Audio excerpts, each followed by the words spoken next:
Bienvenidos, muy buenos días a todos y todas. Bienvenidos al panel de indicadores culturales y creativos de esta nueva versión de CHEC, Chile Economías Creativas. Hablar de indicadores es hablar de medición. Este panel se llama Indicadores de Valor Culturales y Creativos. ¿Pero para qué medir? Es una gran pregunta, porque sin duda es interesante conocer cuántas personas leen libros en Chile o asisten a las salas de cine, o cuál es la proporción de los trabajadores del sector cultural que se desempeñan como independientes. Pero de mucho nos sirve medir si no está a la vista el para qué estamos midiendo. Esta respuesta viene dada por los objetivos, las metas, las políticas culturales que nuestro país ha trazado en esta materia. Medir para ver cómo cambia el entorno que creemos o creíamos conocer y sobre el que diseñamos acciones e intervenciones, pero que continuamente nos sorprende con su dinamismo y que hoy nos tiene arrojados a esta experimentación digital de hasta nuestras más rutinarias acciones, como por ejemplo establecer hoy día un diálogo sobre indicadores a través de plataformas.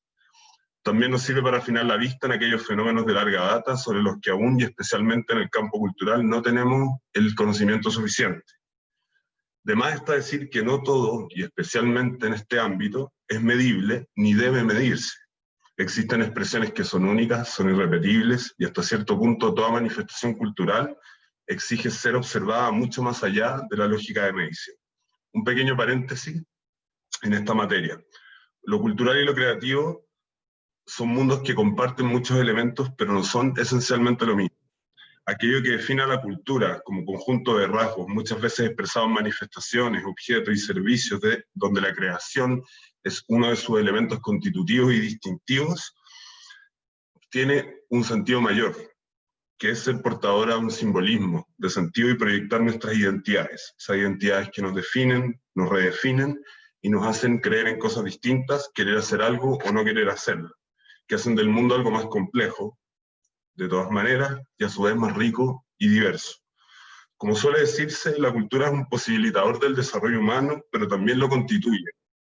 En un mundo que debe crecientemente aprender a procesar sus diferencias, lo cultural es un campo crítico, y en un momento en donde las industrias asisten a adoptar la creatividad y lo estético como un principio rector, como diría Gilles Lipovetsky, la estetización del mundo a la que asistimos, su comprensión se vuelve crucial. Para comenzar, quisiera que no olvidáramos entonces el por qué medimos, y qué iluminamos o qué podemos oscurecer cuando medimos o cuando lo hacemos sin el rigor que la operación de medir exige. Como dice Bernard Lahire, sociólogo francés, a propósito del estudio del comportamiento lector en Francia, una encuesta no debe conformarse con medir y describir. Siempre tiene la ambición de comprender los fenómenos estudiados, de hacer más inteligible y clara la toma de decisiones políticas. En efecto, el objetivo de toda encuesta no es producir cifras, sino sentido. Para profundizar en este tema de la medición y su sentido, quisiera presentar en esta mañana a Daniela Serra, doctora en Historia y académica de la Facultad de Historia y del Centro del Patrimonio Cultural de la Pontificia Universidad Católica de Chile. Actualmente jefa del Departamento de Estudios, Difusión y Educación Patrimonial de la Subsecretaría del Patrimonio Cultural a cargo del proyecto Sistema de Información Patrimonial y Estadísticas sobre Patrimonio Cultural del Ministerio de las Culturas, las Artes y el Patrimonio. Saludar también a Juan José Price, economista de la Universidad de Chile, MPA en Política Económica y Políticas Públicas de la London School of Economics y que actualmente trabaja en su doctorado bajo la supervisión de David Trosby en la Copenhagen Business School y Macquarie University. Ha dictado clases de Economía y Política Cultural en la Universidad de Chile, en la Pontificia Universidad Católica de Chile y en la Escuela de Negocios de Copenhagen, Dinamarca. Actualmente dicta clases de Economía y Negocios Creativos en la Universidad Adolfo Ibáñez. Ha sido consultor de la Organización Mundial de Propiedad Intelectual, del Banco Interamericano de Desarrollo, el Consejo de Innovación, el Ministerio de Transportes y la Dirección de Bibliotecas, Archivos y Museos ex-DIVAM. Por último, saludar también a Thomas Peters, sociólogo y doctor en estudios culturales por la Birkbeck College University of London. Sus áreas de investigación son Sociología del Arte y la Cultura, Estudios Culturales e Historia y Teoría de las Políticas Culturales en América Latina. Es profesor asistente del Instituto de la Comunicación e Imagen de la Universidad de Chile y es autor del libro Sociologías del Arte y de las Políticas Culturales, de reciente presentación el año 2020 por parte de la editorial metales pesados. Bienvenidos, bienvenidas a todos. Quisiera comenzar dando la palabra a Daniela Serra. Daniela, ¿qué sentido tiene medir en patrimonio en particular? Bienvenida. Hola Andrés, bueno, muchas gracias por la presentación y partir también agradeciendo la invitación. Desde el mundo del patrimonio, participar en una discusión como esta que tiene que ver con las economías creativas es una invitación desafiante, porque de alguna manera no necesariamente estamos en el centro de la discusión, pero sin duda somos un ámbito, ¿cierto?, que tiene mucho que decir al respecto y que también, y hago aquí un primer como establecer una situación. En el ámbito de las artes, bueno, y de la cultura se ha trabajado mucho sobre este tema y desde el patrimonio venimos avanzando hace pocos años en una mirada un poco más global e integrada respecto de estas preguntas, ¿cierto? De unas preguntas que tienen que ver con entender el patrimonio no necesariamente desde sus distintas dimensiones, sino como un campo más global. Así que agradezco mucho la invitación y también creo que para mí es un gran gusto participar de este panel con Andrés, ¿cierto? Y con Juan José y con Tomás. Así que muy agradecida por la invitación. Les voy a compartir pantalla, una presentación, y de alguna manera quizás partir con una cosa que puede ser un poco latera, ¿cierto? Pero al mismo tiempo creo que es importante como establecer las bases desde donde estoy hablando hoy día. Como ustedes saben, el Ministerio de las Culturas, las Artes y el Patrimonio es un ministerio de reciente data que se implementó en marzo del 2018 y estamos, yo creo que todavía en ese proceso de implementación institucional. Pero lo interesante es que viene a reunir servicios con mucha trayectoria, como por ejemplo el Consejo de la Cultura y de las Artes, ¿cierto?, por una parte, y también el Servicio Nacional del Patrimonio, que reúne a la DIVAM con el ex consejo, o sea, con el Consejo de Monumentos Nacionales, la DIVAM siendo una institución de larga data que se creó en 1929, como muchos saben. Y de alguna manera es interesante porque crea un servicio nuevo, que es la Subsecretaría del Patrimonio Cultural, que viene de alguna manera o la invitación es a trabajar coordinadamente con este Servicio Nacional del Patrimonio. Y es precisamente dentro de esta subsecretaría donde se aloja esta oportunidad, ¿cierto? Entendida como un departamento de estudio que de alguna manera tiene como objetivo empezar a hacerse estas preguntas y empezar a mirar el campo patrimonial de manera más integrada, entendiendo que dentro del Servicio Nacional del Patrimonio y la DIVAM en realidad siempre venía funcionando desde una mirada un poquito más independiente cada una de sus unidades. Estaba el mundo de las bibliotecas, de los archivos, de los museos, de las colecciones, ¿cierto?, del Consejo de Monumentos, y cada uno tenía sus propios desarrollos, sus propias trayectorias. Entonces, de alguna manera, esta nueva institucionalidad es también una oportunidad de poder mirar esto del patrimonio y empezar a armarlo como un campo un poco más global, integrado, interconectado. Entonces, yo también creo que la existencia de esta nueva institucionalidad y esta oportunidad tiene que ver también con la trayectoria del patrimonio en Chile y cómo se ha ido fortaleciendo y robusteciendo como campo de estudio interdisciplinario, ¿cierto?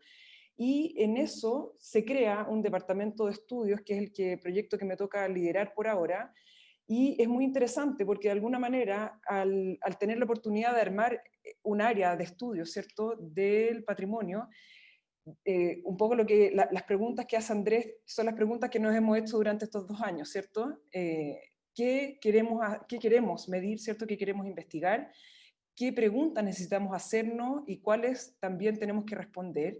Y de alguna manera eso nos ha implicado algunos desafíos, pero sin duda que es algo muy interesante porque se están abriendo ahí y consolidando de alguna manera cosas que venían de tiempo atrás, pero que esta nueva estructura nos permite ir consolidando.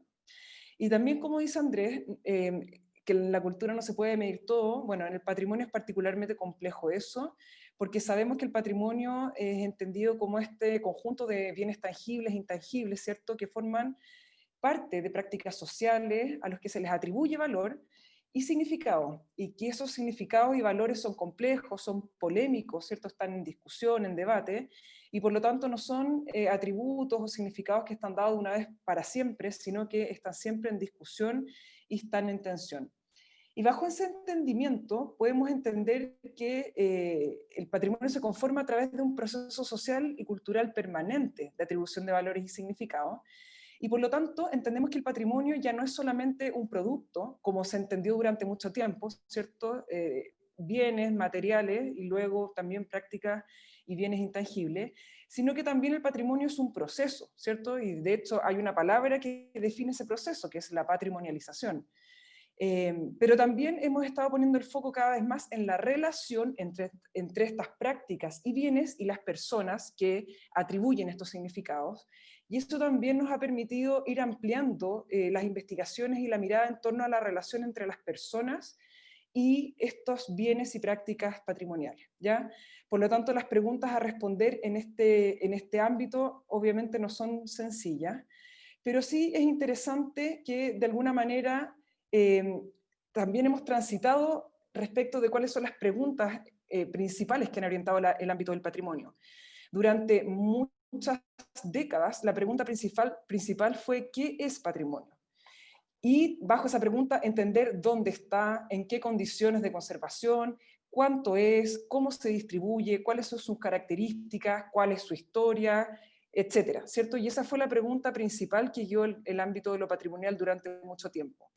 Pero hace unos 20 años, 10 años, esta pregunta ha ido complementándose. Bueno, y aquí, perdón, pongo algunos ejemplos de ejercicios que tratan de responder esa pregunta. Es cuantificar, distribuir, dónde está, quiénes son, establecer tipología, etc. Pero a esta pregunta de qué es el patrimonio se ha agregado una pregunta que es aún más interesante y que tiene que ver con esto, de cuándo algo es patrimonio, ¿ya?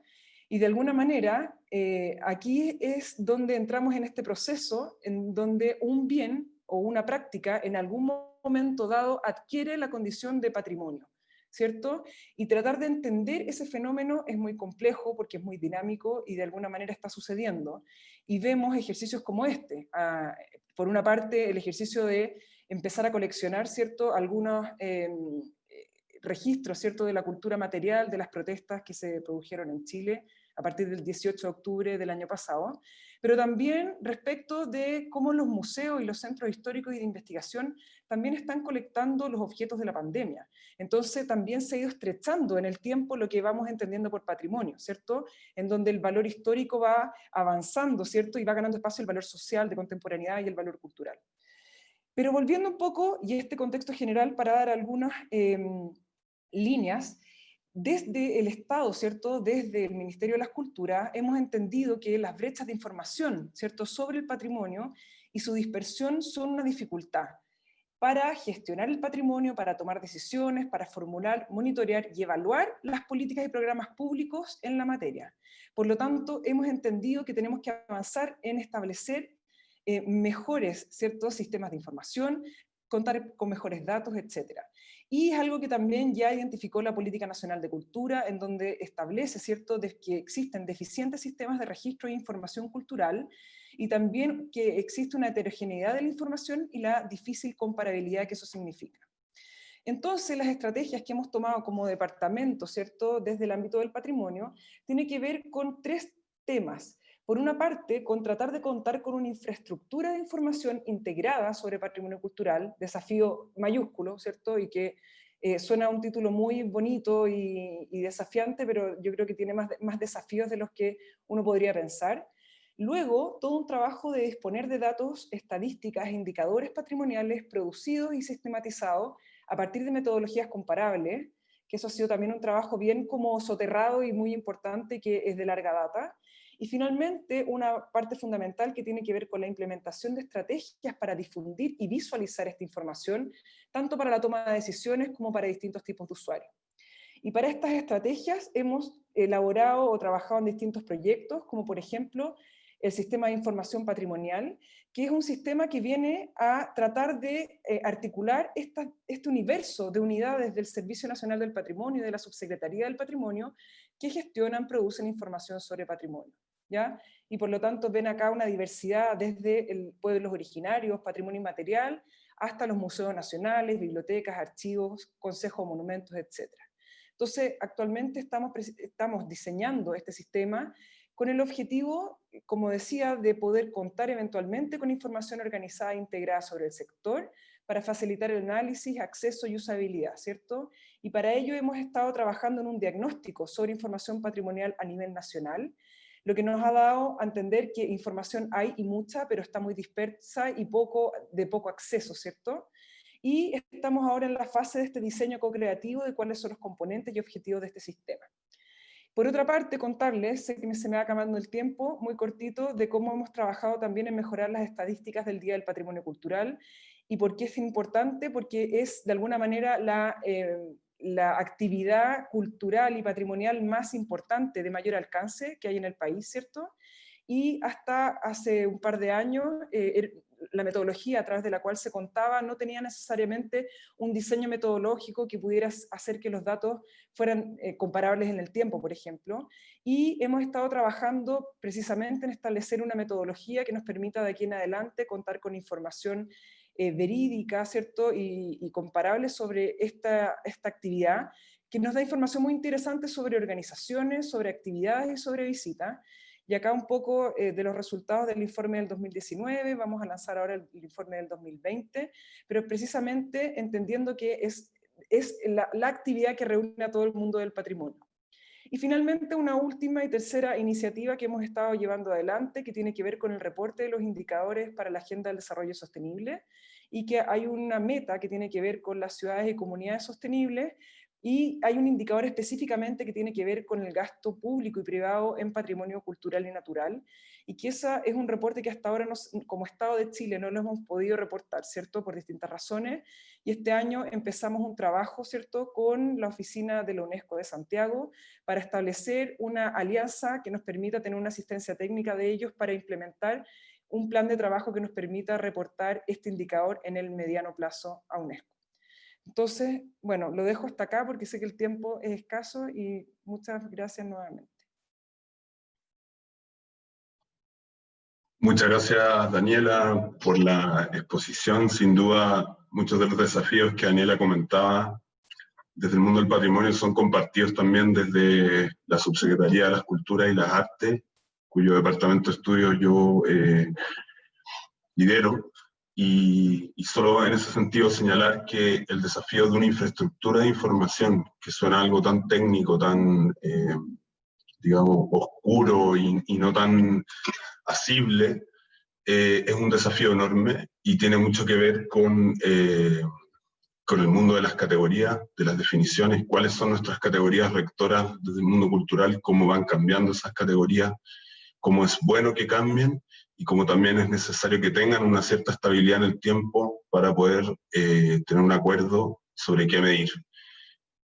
En ese sentido, relevante destacar todo el trabajo que se hace desde la conceptualización, los marcos de estadísticas culturales y también cómo ir generando progresivamente categorías que puedan representar mejor el sector cultural, artístico y patrimonial.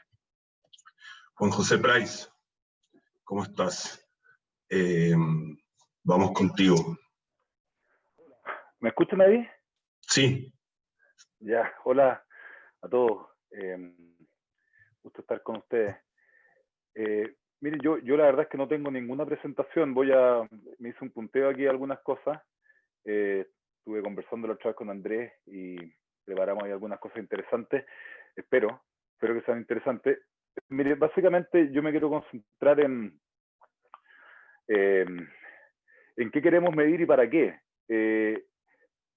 Yo personalmente soy bien enemigo del enfoque que se ha dado en Chile a destacar, por ejemplo, el aporte económico de las industrias culturales y creativas y el sector cultural más tradicional o de las actividades creativas relacionadas, porque en general se ha hecho para justificar el apoyo público y me parece que es un súper mal argumento para justificar el apoyo público. Entonces estaba pensando partir con esta idea de qué se ha hecho en general en Chile, cuando se trata de medir y de comunicar el valor del sector cultural tradicional, de las llamadas industrias culturales, de las llamadas industrias creativas, Y ahí se me vino a la cabeza esta cuestión de la que se ha hablado siempre, que son las cuentas satélites de cultura. Voy a partir con eso y después me voy a meter en otras cuestiones. Creo que no me debiera tomar más de unos 6 o 7 minutos. Lo primero es que en general las cuentas satélites se enfocan en medidas de actividad económica, que no es lo mismo que el valor económico de algo.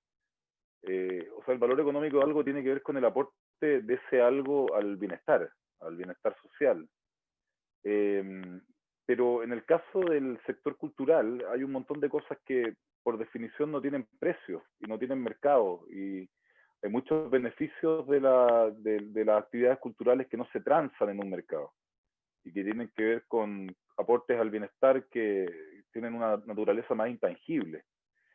Entonces, cualquier contabilidad, estilo como contabilidad económica, contabilidad macroeconómica o contabilidad del valor de la actividad económica de un sector, me parece que aporta bien poca información para justificar, por ejemplo, el apoyo público al sector cultural. Y yo tomo eso como cuestión como pregunta, así como arco, digamos, que es el tema del aporte público a este sector, en vista del aporte que hace este sector al bienestar social.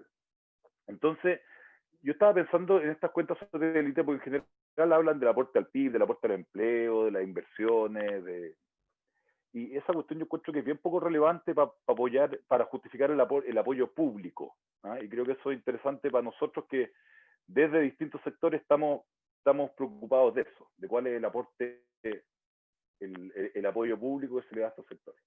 Entonces, yo quería partir diciendo que una cuestión que a veces se olvida, pero que el valor económico de algo no es lo mismo que el valor de la actividad económica que ese algo genera.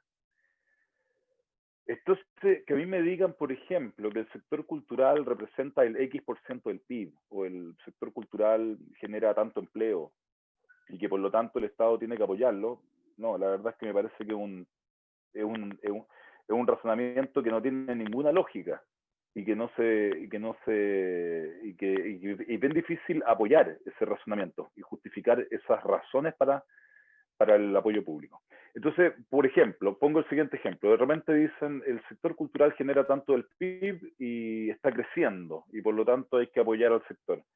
Pero si ese es el argumento, debiéramos apoyar un montón de actividades económicas, muchas de las cuales generan más empleo, generan más inversión, generan más, y tienen un porcentaje más alto del PIB que el sector cultural. Entonces, ese el primer argumento que a mi juicio no es muy bueno para justificar el apoyo público. Lo segundo de lo que siempre se habla es el tema de las fallas de mercado, y eso tiene sentido. O sea, la falla de mercado, para los que no estén familiarizados con el concepto, es decir, que a veces el mercado como institución no asigna bien los recursos y hace que transacciones, operaciones comerciales que aumentarían el bienestar de al menos una de las partes involucradas, sin afectar el bienestar del resto, no tienen lugar, no se materializan. Y eso ocurre, por ejemplo, cuando hay externalidades, cuando hay bienes públicos. Entonces el mercado falla en el sentido que no logra llegar a aquella situación en que el bienestar social se maximiza. En el caso de la cultura, evidentemente que eso aplica mucho. O sea, por ejemplo, en lo que estaba hablando la Daniela, en el patrimonio cultural. El patrimonio cultural tiene, desde el punto de vista económico, características de bien público. O sea, una de las características del bien público desde el punto de vista económico es la no rivalidad. O sea, si yo me tomo esta taza de té, ustedes no se la pueden tomar porque yo ya me la tomé. Eso quiere decir que somos rivales en su consumo. Pero cuando vamos a una plaza y vemos un monumento nacional, el hecho de que yo lo vea no impide que Tomás también lo vea y que Andrés también lo vea. No somos rivales en eso. Y además no podemos excluir a nadie de eso porque el derecho de propiedad no está bien asignado. Entonces, por ejemplo, pensemos en la conservación que hace un museo. El museo conserva algo, pero eso para mucha gente tiene un valor de existencia y un valor de herencia. Ejemplo, puede ser que yo no vaya al museo, pero yo le asigno un valor al solo hecho de que el museo exista. Le asigno un valor al solo hecho de que el museo conserve un patrimonio para las generaciones futuras. Entonces, el bienestar que yo personalmente derivo del museo no se está expresando en una visita, porque yo no voy. Pero yo experimentaría una pérdida de bienestar personal si el museo deja de existir, tal como mucha gente experimentó una pérdida de bienestar cuando el museo en Río de Janeiro se perdió, digamos. Entonces, ahí las cuentas satélites no sirven para nada. Digamos. Ahí lo que hay que apuntar es a medir el bienestar que los bienes y la experiencia y los servicios culturales generan. El punto es que para eso hay otras técnicas y son caras, son técnicas caras. Por ejemplo, están todo esto de estudios que se llaman non-market valuation, por ejemplo, el estudio de valoración contingente, que es básicamente pedirle a las personas que declaren su preferencia porque determinadas instituciones, ya sean públicas o privadas, se dediquen a conservar el patrimonio, se dediquen a administrar bibliotecas públicas, se dediquen a programar actividades culturales en los teatros regionales. Esos estudios son caros, se pueden hacer, pero a mi juicio son mucho más interesantes que medir la actividad económica que estas cosas generan. Porque la actividad económica que estas cosas generan nunca va a ser un buen argumento para apoyarlas con recursos públicos, ya sea con recursos públicos directos como subsidios o con recursos públicos indirectos, o sea, cuando el Estado ofrece una franquicia tributaria para que un donante aporte a estas instituciones.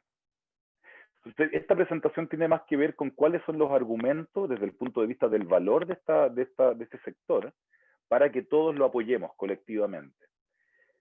El otro punto es que si bien las fallas de mercado existen, hay externalidades, hay bienes públicos, etcétera, hay cosas relacionadas con la identidad y valores intangibles y cuestiones que no se transan en un mercado bien definido y por lo tanto justificarían en principio que todos concurramos colectivamente a apoyarlo. También hay fallas de Estado. O sea, a veces, claro, el mercado falla y por lo tanto hay que intervenir, pero esa intervención tiene que ser costo efectiva. Si el Estado lo hace, puede ser que el remedio sea peor que la enfermedad. Y para eso paso al punto que a mí me importa más, que es el punto de la información. O sea, ¿con qué información contamos para evaluar el valor social en términos de bienestar que la cultura genera? ¿Y con qué información cuenta el Estado para determinar cuál es el mejor tipo de apoyo, cuál es el monto del apoyo, etc.? Entonces, yo ahí, esto es algo, con Andrés hemos peleado un par de veces con esto, que tiene que ver con cuál es la información disponible para analizar preguntas relacionadas con el valor económico y no con el valor de la actividad económica que estas cosas generan. Y también con cuál es la información con la que contamos para determinar el tipo y el monto más adecuado de apoyo público. Partamos con las encuestas. Repito, yo aquí me he agarrado un poco de las mechas con Andrés, no es ni culpa de Andrés ni del ministerio, ¿eh? Eso quiero dejarlo bien en claro y lo voy a dejar claro, pero es un problema de cultura del país. En Chile son muchas las reparticiones públicas que hacen unas encuestas que son carísimas, ¿no? Entre ellas el ministerio también, el INE, ¿para qué decir? Esa información después no está disponible para nadie. Entonces, es muy frustrante, yo creo que a Tomás le debe pasar también, no sé si puedo hablar por Tomás, pero que viene del mundo académico, que de repente uno quiere hacer cosas, quiere hacer estudios y necesita información y uno sabe que esa información existe, pero no está disponible. Entonces es bien frustrante que a veces se hacen encuestas que son carísimas. ¿Y para qué? Para que y no quiero ser burlesco con esto. Andrés sabe que esto no es una cosa que yo le achaco al ministerio, ¿eh? Es parte de la legalidad y el ministerio tiene que cumplir con la legalidad. Pero a veces se hacen encuestas para que el ministerio nos diga este año la gente fue más al museo, ¿eh? O fue más al cine. Estoy siendo un poco caricaturesco. Pero las encuestas que son caras no debieran servir solamente para que la repartición pública respectiva haga un informe y nos diga estos son los indicadores que hemos procesado. Esa información tiene que estar disponible para todos y además tiene que estar disponible en conjunto con otras encuestas de otras organizaciones. Voy a poner un ejemplo bien concreto, que Andrés está al tanto de esto. Juan José, perdón, ¿sí? Estamos ¿sí? A 15 minutos del cierre y nos queda la intervención de Tomás y también algunas preguntas. Te agradecería ir redondeando. Con esto termino en 2 minutos. Entonces, por ejemplo, hemos sabido de un becario del Ministerio de Cultura que está haciendo un estudio muy interesante sobre la situación del empleo en el sector cultural. O sea, recibe una beca del Ministerio de Cultura y después no puede acceder a una encuesta que hace el INE y que está relacionada con este tema. Entonces yo los invito, digamos, a todos a que podamos hacer un esfuerzo en conjunto para presionar quizás por un cambio de ley del INE, que nos podría dar un montón de indicadores que serían interesantes para ver el aporte de estas cosas en términos de bienestar, las dinámicas del mercado laboral, cómo responden las donaciones a cambios en los incentivos tributarios. Hay un montón de cosas que tienen que ver con eso. En el caso de los métodos de los cableantes, por ejemplo, nosotros con un par de coautores hicimos un análisis de las bibliotecas públicas hace un tiempo. Y uno demuestra que mucha gente sí tiene interés en apoyar esto de manera colectiva, ya sea a través de donaciones, de impuestos, etcétera. Y, por ejemplo, uno puede saber cosas que para la política pública son interesantes. Esta organización de las bibliotecas públicas crea más valor social cuando privilegiamos pocas bibliotecas grandes en ciudades grandes o muchas bibliotecas chicas hasta en el pueblo más alejado. Son preguntas interesantes. Entonces, yo básicamente creo que, para resumir, primero concentrarnos en preguntas que tengan que ver con el aporte de esto, no en términos de actividad económica, sino que en términos de bienestar. Segundo, concentrarnos en aquello que es distintivo de la cultura. Por ejemplo, uno dice, oye, la cultura es buena para la cohesión social. Bueno, pero para ser abogado del diablo, ¿qué pasa si alguien nos demuestra que construir canchas de fútbol en todos los pueblos de Chile genera más cohesión social? Entonces tenemos que competir con eso también. Y tercero, esto que acabo de mencionar, que hagamos quizás un esfuerzo todos los que estamos interesados en esto, para quizás presionar por un cambio en la ley del INE y en otras cosas para que podamos contar con más información y hacer análisis mejores, con mejor información para determinar cuánto aporta el sector cultural y las industrias creativas al bienestar. Así que eso es lo que quería. Muchas gracias, Juan José.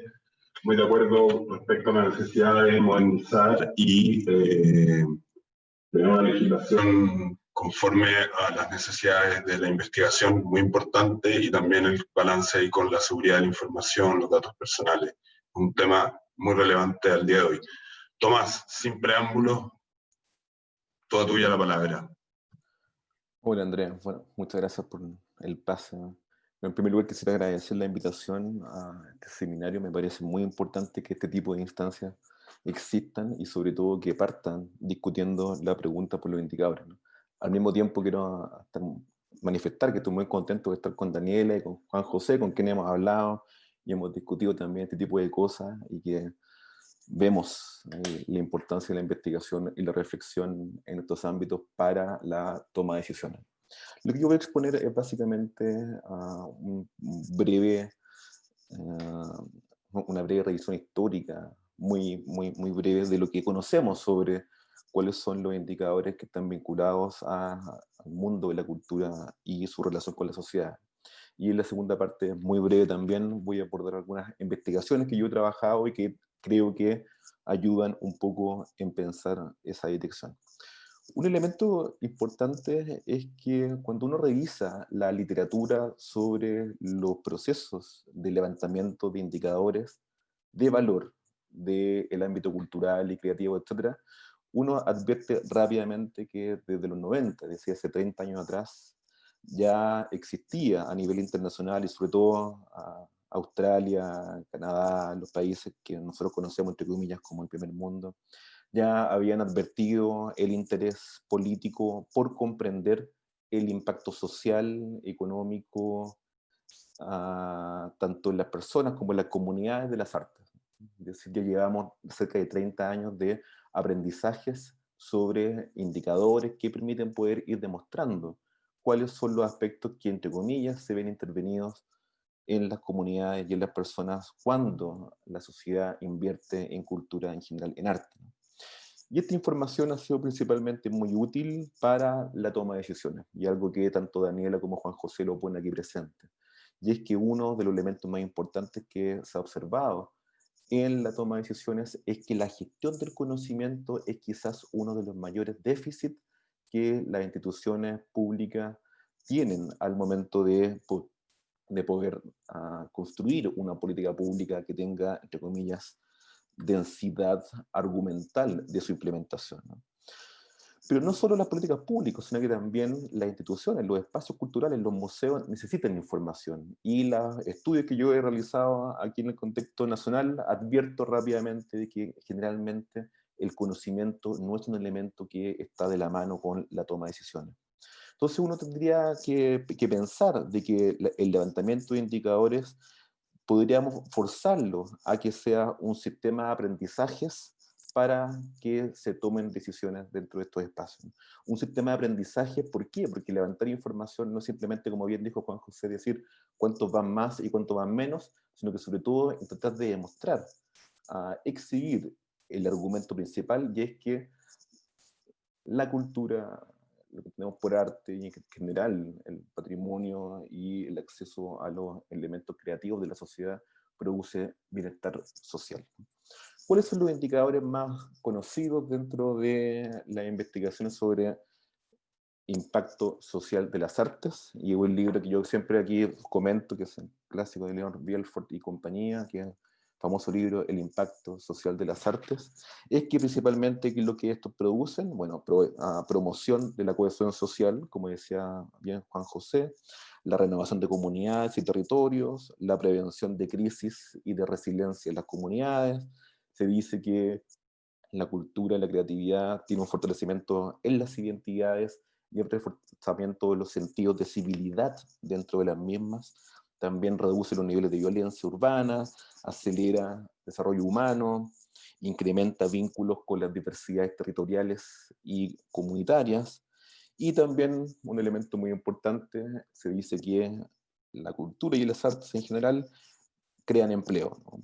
Y tienen un elemento económico muy importante que me parece a mí, al igual que Juan José, que no es un elemento más clave, pero sin embargo es un elemento que ayuda un poco a sustentar por qué este tipo de intervención en el ámbito cultural debe ser más bien visto como una inversión y no como un gasto.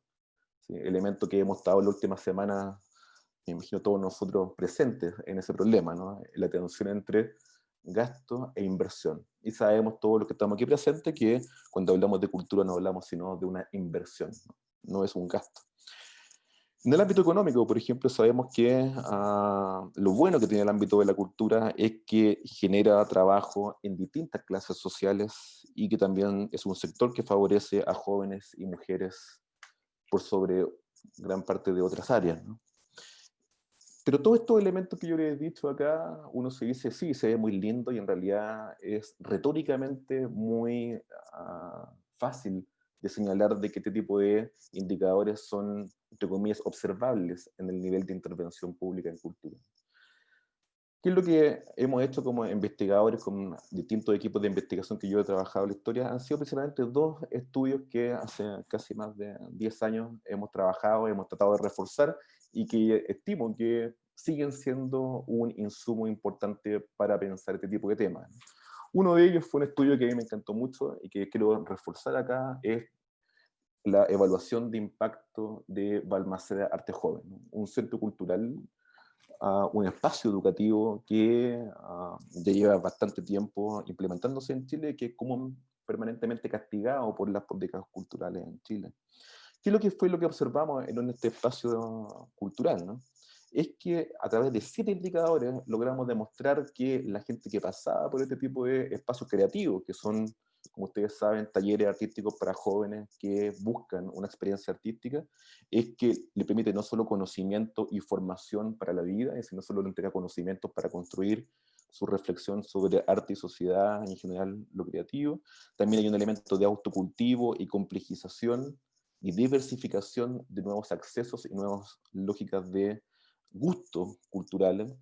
También permite definir vocaciones de vida, hay autodeterminación y fortalece la autoestima, hay mayor sociabilidad y experiencia en la diversidad, no solo en la diversidad de la expresión artística, sino que también el vincularse con clases sociales distintas, hay también experimentaciones sexuales, hay una búsqueda también de identidades de género, etc. Y sobre todo también un elemento que me parecía muy importante, que era la figura de la individuación y de la tolerancia social. Esto es el punto final, que es tolerancia, individuación, sociabilidad, etc. los testeamos en paralelo en la encuesta 2009 de participación y consumo cultural que realiza el Ministerio de la Cultura.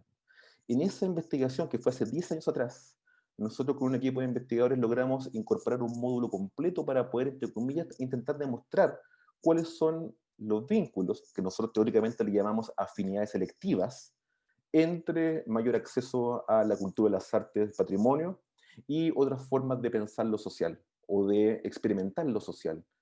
Nosotros controlamos estadísticamente el peso estadístico que tienen el nivel socioeconómico o en general los niveles de ingreso, y logramos demostrar a partir de ese estudio que la gente que accede más a cultura, independiente de su nivel socioeconómico, insisto en ello, prefiere que existe, por ejemplo, más disenso antes que evitar los conflictos. Lo que logramos demostrar es que la gente, el acceso a este tipo de manifestaciones produce que la gente tenga una reflexividad más crítica frente a la sociedad. De la misma forma advertimos que la gente que tiene mayor nivel de acceso considera que la democracia es preferible a cualquier otra forma de gobierno.